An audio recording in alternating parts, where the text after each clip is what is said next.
¿Está dentro del temario? Sí. ¿Qué tema andaba antes que este? Alexis, ¿tu tema cuál fue? Fisiopatología del edema en nefrópata. ¿Y antes?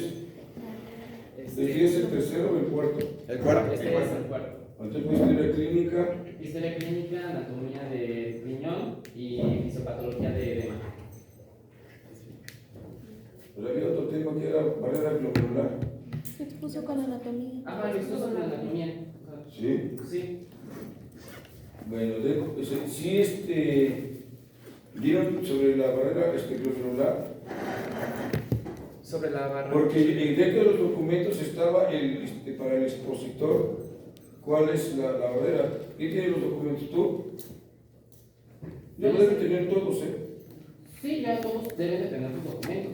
Ya los documentos que usted me había dado, ya se los entregué al otro. Incluyendo el cuestionario y todo. Sí, ya. ¿Lo tienen todos? Sí. Bien. Escuchamos. ¿Cuál es la importancia de este análisis y el estudio del sedimento? ¿Cuál es la importancia? ¿Por qué? Bueno, la importancia de realizar estos análisis es como un complemento a lo que nosotros vamos a diagnosticar por medio de la atención al paciente, de atención primaria. Esto nos complementa a hacer el diagnóstico correcto de enfermedades de vías urinarias o también de riñones. Bueno, buenos días, doctor y compañeros. Yo voy a presentar el tema de análisis de sedimento urinario en el diagnóstico de nefropatía.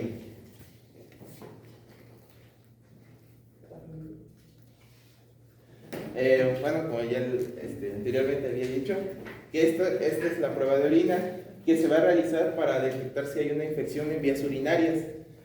Pero también nos va a comprobar si tenemos algunos de los problemas anales. No, una infección de vías urinarias. Ese es un tema de urología como lo estás mencionando. No, pues también se complementa con con infección. Es el estudio de la orina. ¿Y en qué consiste el estudio de la orina? El análisis de orina. El examen general de orina, ¿en qué consiste? Pues se tiene en tres aspectos, que es el aspecto macroscópico, el aspecto químico y el aspecto microscópico, donde se mide si hay células, si hay cristales, etcétera. No, es químico, físico y el sedimento microscópico. Sí, porque la importancia del urinanálisis es precisamente el sedimento. Claro, las proteínas, todo el aspecto químico y físico, ¿no? La densidad, la osmolaridad, pero también el más importante es el sedimento, porque ahí en el sedimento vamos a encontrar, ahorita vas a mencionar precisamente datos que nos van a hacer pensar en nefropatía, ¿de acuerdo? Sí. Porque quede claro, como que para la infección, a ver si hay una infección, eso no es cierto. No, también para detectar problemas renales o diabetes. Pues es la prueba de orina y se realiza para checar si durante el chequeo médico, ¿no? Después del chequeo médico se manda a realizar esta prueba. Y aquí está en qué consiste el análisis de orina. En su color, su aspecto, si es claro turbia, su olor, su nivel de acidez. No es decir sabor, también. No, esa es una de las pruebas físicas. Si hay sustancias que normalmente no están en la orina, como la sangre, el exceso de proteínas, la glucosa, las cetonas y la bilirrubina. Es pregunta de examen, ¿eh? ¿Cuáles son los elementos que no son propios de un análisis de orina normal? Luego, si existen células, cristales, cilindros urinarios, proteínas en forma de tubo, que más adelante están las imágenes de cómo están, y si presentan bacterias u otros gérmenes. Bueno, para la preparación del paciente, pues se debe de la suspensión de algunos medicamentos, como en este caso como algunos antibióticos que pueden causar un cambio de color en la orina. También ampliar la explicación de cómo se debe tomar mejor la muestra urinaria. ¿Esto cómo se debe hacer? Pues primero hay que decir al paciente que debe de limpiar bien o tener una buena higiene del meato urinario. En este caso, si son mujeres, pues limpiar bien la zona. Realmente son indicaciones y recomendaciones para la toma de muestra. Sí, así. No preparación del pase. Prepara que sí, que vas a ver el penilla. No, hay indicaciones para poder hacer ese estudio. Lo que estás mencionando, pero el concepto o el término de mencionar ese correcto es indicaciones y recomendaciones para la toma de muestra. Sí. También debe ser la primera orina de la mañana. Las muestras espontáneas tomadas en los laboratorios clínicos con frecuencia, más en las mujeres, resultan contaminadas, ya que llegan a informar hallazgos que no corresponden en realidad. Esa que se debe, por ejemplo, cuando las mujeres están en periodo de menstruación, puede llegar una contaminación por parte de ella. Por eso que se recomiende aplazar el examen hasta el momento cuando ya no tenga la menstruación. Y el manejo y conservación de la muestra. Esta debe llevarse lo más pronto posible al laboratorio clínico. Lo marcaba que no más de 30 minutos puede ser, pero pues en algunos casos pues la gente vive muy lejos de un laboratorio clínico, entonces también se debe asegurar que el estudio se realice dentro de las 2 primeras horas después de tomada la muestra. Esta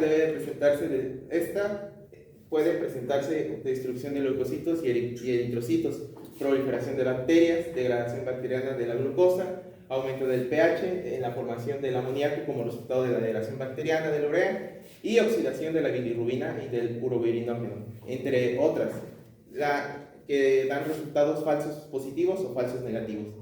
Y también cuando no corresponde hacer el estudio dentro de las 2 primeras horas, las muestras pueden ser conservadas en la nevera a 4 grados centígrados. Y bueno, aquí está un esquema de cómo se va a dividir el uroanálisis. Está primero el aspecto físico-químico, donde se divide en físico, donde están su aspecto, el color, el olor y la densidad. Después está el aspecto químico, donde se va a estudiar la gravedad específica, el pH, las proteínas, la glucosa, los cuerpos cetónicos, el urobirinógeno y las bilirrubinas. Y por el otro lado está el sedimento urinario. En este se van a encontrar, para detectar hallazgos de células, eritrocitos, leucocitos, cilindros o cristales y otros elementos como la bacteriuria lipiduria. Bueno, comenzamos con con los aspectos físicos de la orina. En el primero está el volumen. En el laboratorio clínico se debe evaluar el volumen. Orina de 24 horas, el aspecto, el color y el olor. Normalmente en el adulto estos son sus valores normales de cuánto debe de orinar al día, entre 700 y 2000 mililitros al día. Y estos son los valores anormales. Una poliuria es superior a los poliuria es superior a los 2.5 litros al día. Oliguria es menor a medio litro al día y anuria es inferior a 100 mililitros por día. El aspecto, la orina normal es transparente y amarillenta. Esta va a tener un leve olor a nuez. En algunos casos encontré información de que tiene un olor como a café, pero también puede variar según la cantidad de agua que se beba, ya que algunos líquidos se diluyen los pigmentos amarillos. Y aquí vemos cómo está la orina, que normalmente debe verse así. El color, aquí está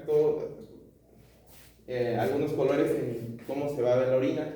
El amarillo claro pálido, pues es normal, indica una buena hidratación. El amarillo oscuro indica una deshidratación. El rojo o rosado sugiere la presencia de sangre, hematuria, lo que puede ser debido a infecciones, piedras en los riñones o incluso algunas condiciones un poco más serias. El naranja puede ser un signo de deshidratación severa o puede estar relacionado a ciertos medicamentos. El marrón es la presencia de bilirrubina, lo cual es un signo de problemas hepáticos. El verde es raro, pero puede deberse a ciertos medicamentos o infecciones. En este encontré que también a veces algunos pacientes por mucho consumo de vegetales o de algunos alimentos que son muy son muy verdes, como el apio, los espárragos, las acelgas, puede llegar a esta coloración, al igual que las heces. La claridad o la turbidez transparente, esto es normal. Esto nos va a indicar que es una orina que está libre de partículas y es probable que esté diluida. Si está levemente turbia, puede ser normal, pero igual podría indicar la presencia de cristales o mucosidad. Y esto, pues, esta prueba nos las va como refutar o ayudar si es verdad o no al momento de hacer el sedimento. Si es turbia, puede sugerir la presencia de pus, bacterias, cristales o proteínas, lo que podría estar asociado a infecciones con el tracto urinario, cálculos renales o enfermedades renales. El olor suave o ligeramente amoníacal, este es considerado normal. Un olor fuerte o fétido puede ser indicio de una enfermedad bacteriana. Y un olor dulce o afrutado puede ser un signo de cetoacidosis diabética. Ese el olor dulce o afrutado, sí es a veces muy característico, o a veces también puede llegar el olor como a fermentado. El pH, el valor de referencia del pH es de 4.8 a 7.4 a lo largo del día y de 5.5 a 6.5 de orina en la primera muestra de la mañana. En los niños es normalmente alcalina relacionada al consumo de leche. La utilidad clínica es útil en la evaluación del estado ácido-base del paciente. En pacientes con un pH menor a 7 es una acidosis metabólica, por el ayuno prolongado, por acidosis diabética, insuficiencia renal o acidosis tubular renal, entre otros padecimientos. En pacientes con un pH mayor a 7 es alcalosis metabólica. Esta va a ser una deficiencia grave de potasio, diuréticos y vómito o alcalosis respiratoria por hiperventilación. Es útil en el diagnóstico y manejo de infecciones. Puerta, por favor. Y cálculos del tracto urinario. Bueno, aquí tenemos cómo se va. Esta es una prueba muy simple, pues nada más consiste en poner la tira de papel tornasol y ya nos dará el resultado. Bueno, el resultado. En la gravedad específica, este tiene tres nombres: es gravedad específica, peso específico o densidad. Mayormente pues, se conoce como densidad. Esta es la interpretación de la prueba. Su valor de referencia va a ser de 1.016 a 1.022. ¿Eso cómo se va a hacer? Pues se va a hacer con una operación que se va a dividir la densidad del agua normal entre la densidad de la orina y ya nos dará el resultado. Esto depende tanto del peso como del número de las partículas.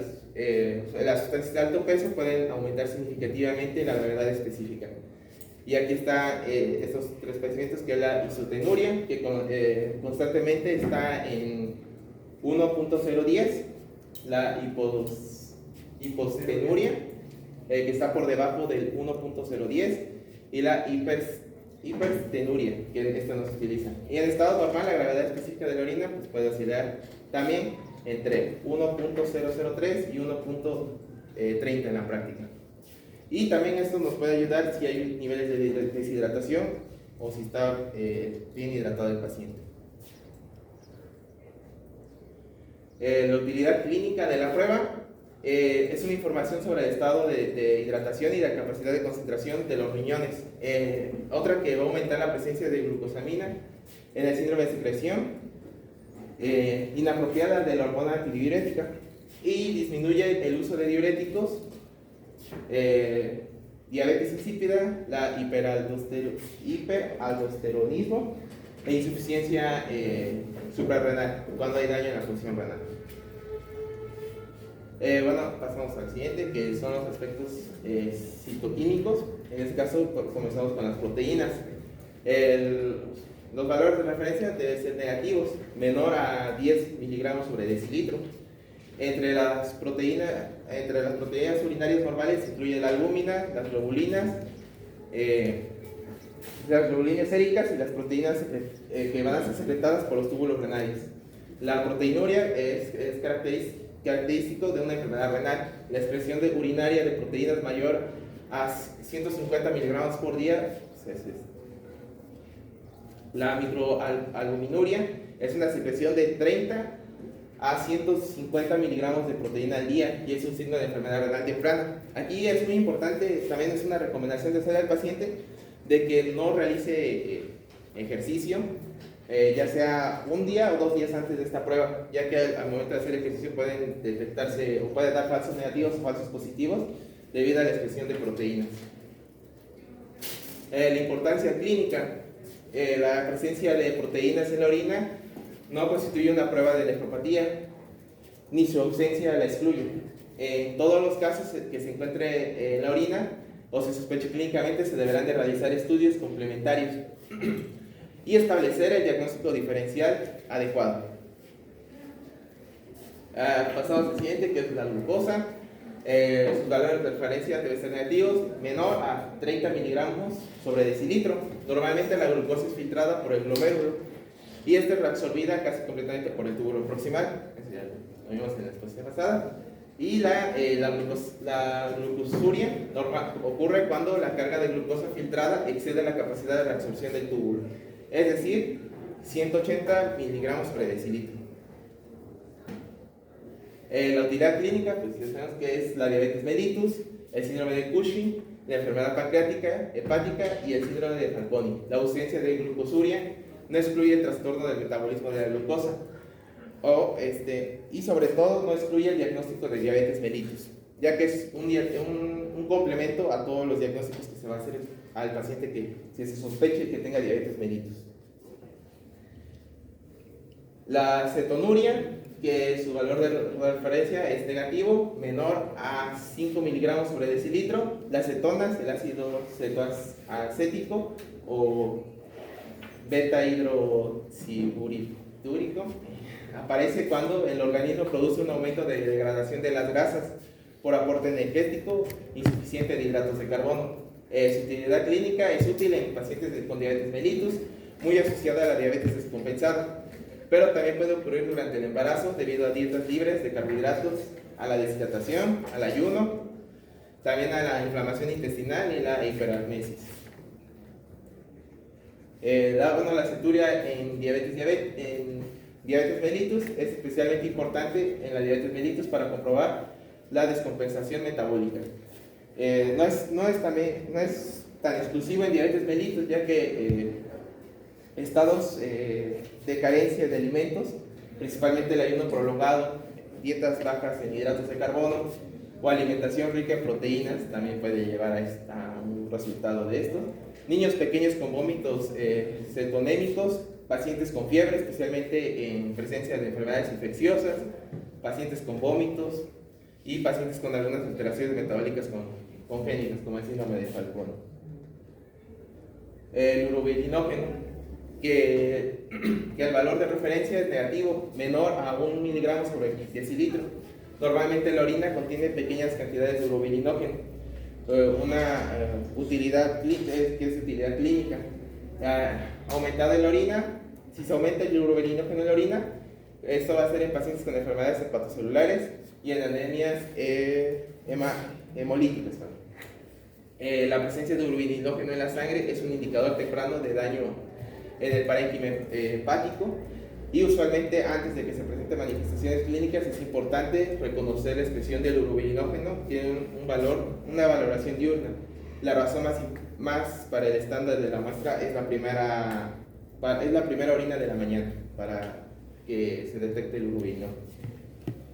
Después está la bilirrubina, que su valor de referencia es negativo, es menor a 0.2 miligramos sobre decilitro. Las raciones de la tira son muy sensibles, detectan cantidades pequeñas como 0.05 miligramos sobre decilitro de bilirrubina en la orina.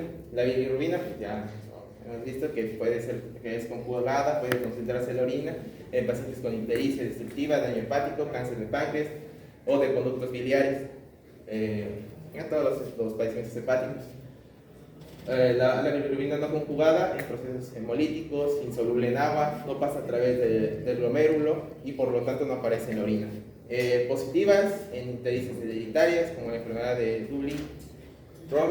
Johnson o en el síndrome de Rotor, y negativa en el síndrome de Hilbert y en la enfermedad de Klinger-Diagne. Pasamos con los nitritos, que la interpretación de la prueba, el valor de referencia es negativo. Normalmente, pues estos no se van a encontrar en la orina. La mayoría son de organismos gram negativos y algunos de organismos gram positivos. No son capaces de realizar esta ¿cómo se dice? Conversión. Un resultado positivo indica que estos microorganismos no están presentes en una cantidad considerable, de más de 10.000 por mililitro. La utilidad clínica es muy específica, pero es poco sensible. Su resultado positivo es útil, pero un resultado negativo no descarta una infección del tracto urinario. La detección del nitrito es específica y la presencia de la bacteriuria debe ser confirmada con el urocultivo. El resultado negativo no excluye de la infección del tracto urinario.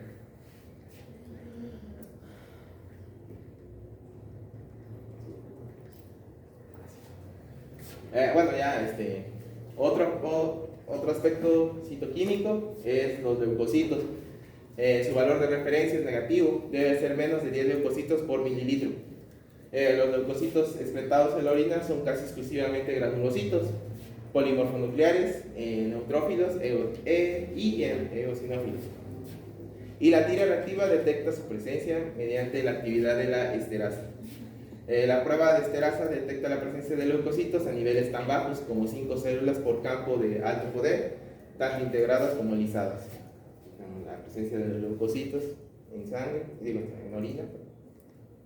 Y la utilidad clínica en infecciones urinarias con recuentos mayores a 150 unidades formadores de colonias por mililitro, y cuando se combina con otras pruebas como la prueba de nitrito. Los microorganismos como clamidia y uroplasma se deben de considerar en pacientes con piuria y con cultivos negativos.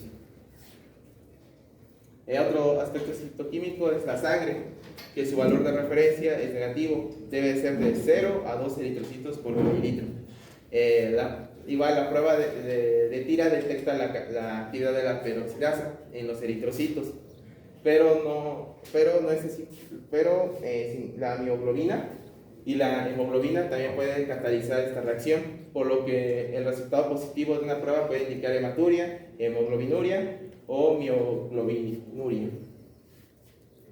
La utilidad clínica, esto es muy importante porque la Asociación Americana de Urología define la hematuria como la presencia de 3 o más eritrocitos por campo de alto poder en 2 o 3 muestras de orina. Debe ser, si se toma una muestra de este día, del otro día y del otro día, para que no tengan alguna alteración.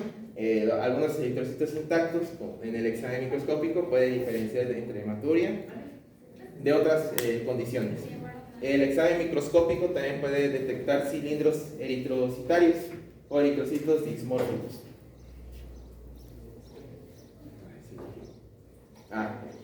La hemoglobinuria, además de los eritrocitos de la prueba detectada en hemoglobinuria libre y la mioglobina, gracias. En la orina, las tiras reactivas van a detectar la presencia de hemoglobinuria libre en la orina a partir de 100 miligramos sobre decilitro y de la mioglobina a partir de 15 a 20 miligramos sobre decilitro. La hemoglobinuria o la mioglobinuria puede estar causada debido a la anemia hemolítica severa, intoxicaciones graves, enfermedades infecciosas graves, quemaduras extensas, ejercicio físico. Por eso es que anteriormente ya les he dicho que siempre se debe, si el paciente es muy atlético, se debe recomendar que mínimo 2 días no haga ejercicio para que no tenga un falso positivo, un falso negativo, y lesiones musculares progresivas. En pacientes con rhabdomiolisis por medicamentos como las estatinas o con androgetanio renal puede causar la hemoglobinuria. Bueno, ya pasamos al sedimento urinario, que este es un examen microscópico, es una parte indispensable del uroanálisis. la identificación de cilindros, células, cristales y otros microorganismos nos puede ayudar a dirigir el diagnóstico de una variedad de condiciones. Para la muestra de orina, para este examen microscópico, se van a tomar de 10 a 15 mililitros de orina fresca. Debe ser centrifugada a 1500 o a 3000 revoluciones por minuto durante 5 minutos. El sobrenadante debe ser descartado y el sedimento debe de ser suspendido en líquido remanente. Ese se va a transferir una gota en placa de vidrio limpia y se aplica en el cubreobjetos. Estos de sobrenadante y decantado se realiza en unos documentos, encontré que se realiza 2 veces y en otros se realiza 3 veces. Los constituyentes del sedimento urinario se van a secretar algunos eritrocitos, leucocitos, células y cilindros. Pueden aumentar después de ejercicios fuertes o frío intenso. Muchas sustancias exógenas pueden contaminar el sedimento urinario, por eso es importante que la prueba se lleve lo más pronto posible al laboratorio que se haga el análisis.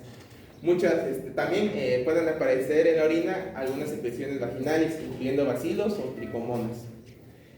Algunas células epiteliales se pueden observar en gran cantidad. Generalmente tienen poco significado, ocasionalmente existen también las células del epitelio vaginal, en este caso en pacientes femeninos.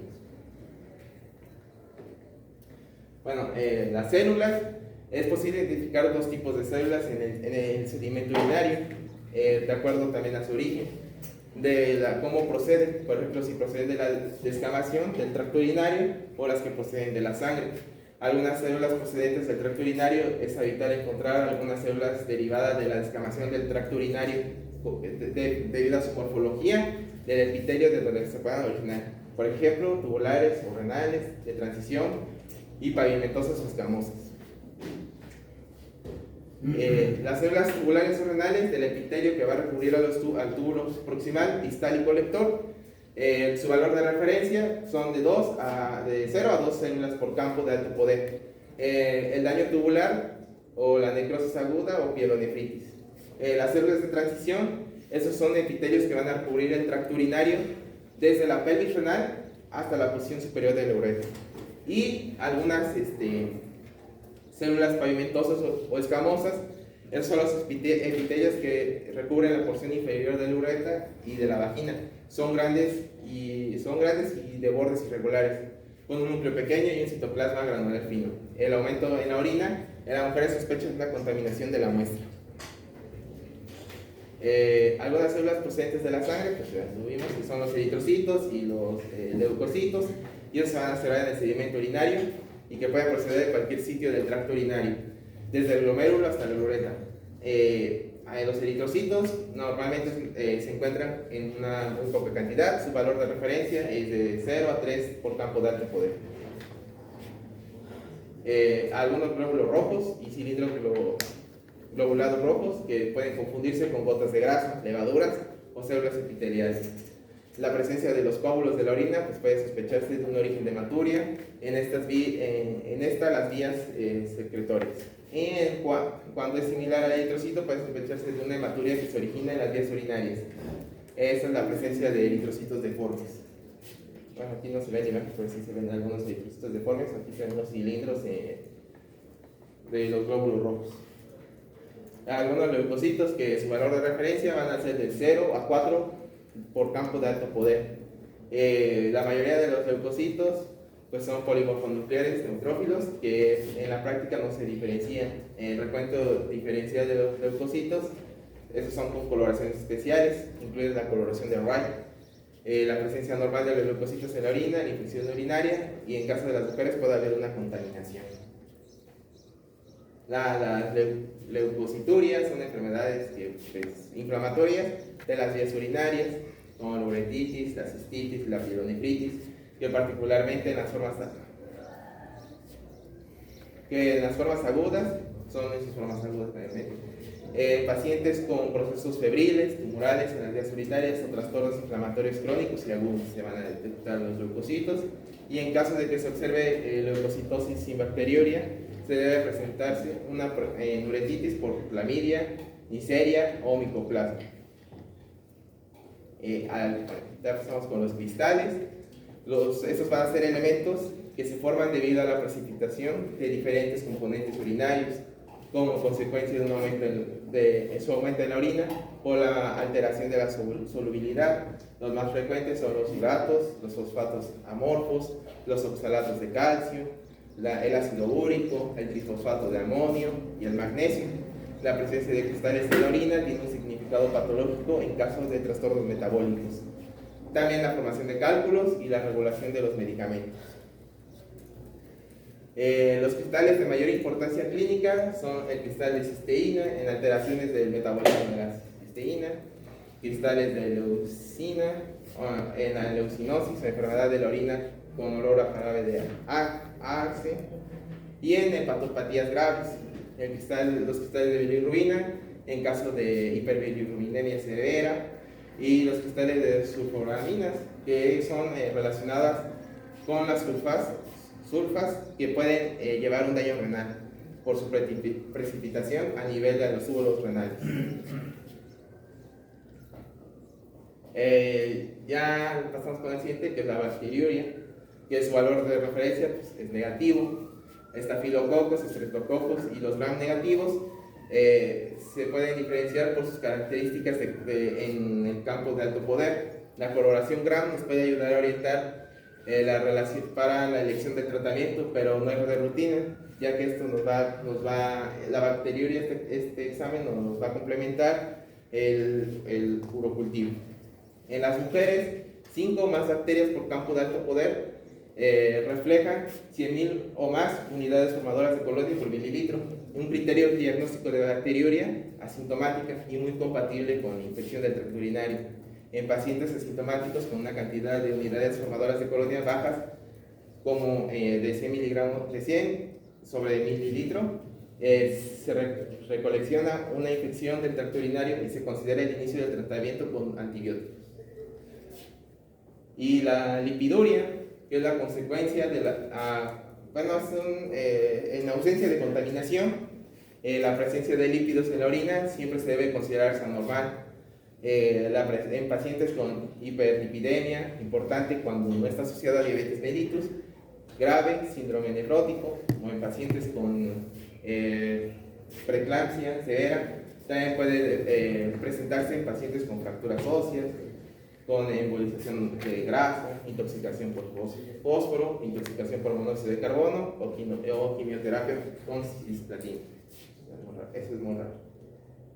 Y pues otros elementos que se llegan a detectar en el análisis del sedimento urinario es en mínimas cantidades o sin significado clínico son algunas bacterias, blastoconidias, moco, gotas de grasa y espermatozoides en los hombres.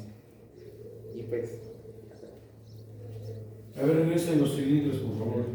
Quiero que quede claro que la presencia de cilindros habla de patología nefrológica. Entonces, a ver, repíteles eso, por favor. Esta tabla... Cada uno, ¿qué patología representa estimativamente?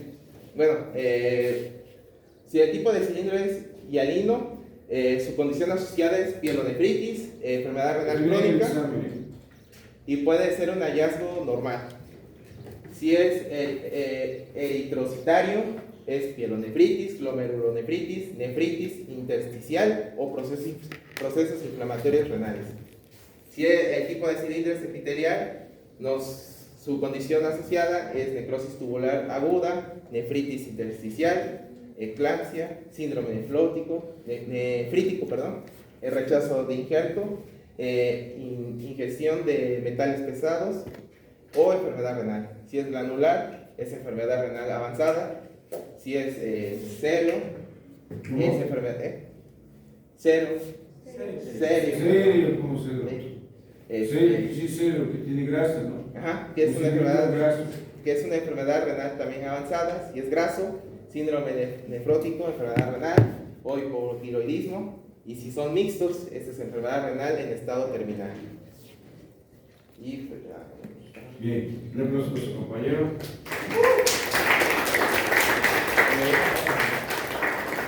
El análisis de orina es un estudio pues, importante, necesario y obligatorio en toda la patología de la vía urinaria. Sirve para detectar patología renal y sirve para detectar patología urológica, ya asociadamente con la sintomatología y la semiología que hagan de los síntomas del paciente, pues tendremos un diagnóstico estimado. Por lo general, cuando existe problemas de la orina, casi siempre es el análisis de orina, una química sanguínea donde se detecta glucosa y azuaros por si hay un problema renal, y la urea, el nitrógeno y la creatinina son precisamente sustancias que el riñón se encarga de eliminar. Si estos están altos, pues hablamos de patología. Y tercero, pues se pide siempre un ultrasonido genitourinario. No cometan el error que hacen muchos médicos de pedir, si es del riñón, ultrasonido renal, si es de la próstata, ultrasonido de próstata. Pidan un ultrasonido genitourinario, que viene riñón, vejiga y próstata. Y vale lo mismo, les cobran lo mismo. Entonces es importante cuando hay alguna situación de la vía urinaria, un ultrasonido genitourinario, un examen general de orina y una química sanguínea aparte. Por eso tenemos, pues obviamente, no sé, el 90% de algunas otras veces, una depuración de creatinina en orina de 24 horas, electrolito, perfil de lípidos, etc. Agregadamente se solicitan cuando hay patología renal, principalmente de tipo crónico. ¿De acuerdo? Bien, vamos por terminado el tema. ¿Qué tema es la próxima semana? El laboratorio de nefrología. Bien, ¿a qué le toca? A mí. Bien. El laboratorio de nefrología implica precisamente lo que estamos platicando. ¿Qué estudios son los que vamos a solicitar de apoyo convencionales y no convencionales? Vas a investigar, por ejemplo, en el síndrome nefrítico se pide complemento sérico porque hay hipocomplementemia por la situación de que es un problema de tipo neurológico, la causa del síndrome nefrítico, por ejemplo. Entonces, perfil de lípidos, la química sanguínea, los electrolitos, examen general de orina, hemática, porque hay pacientes nefrológicos que tienen anemia por la eritropoyetina que ya no la produce el riñón en problemas renales, principalmente crónicos, etc.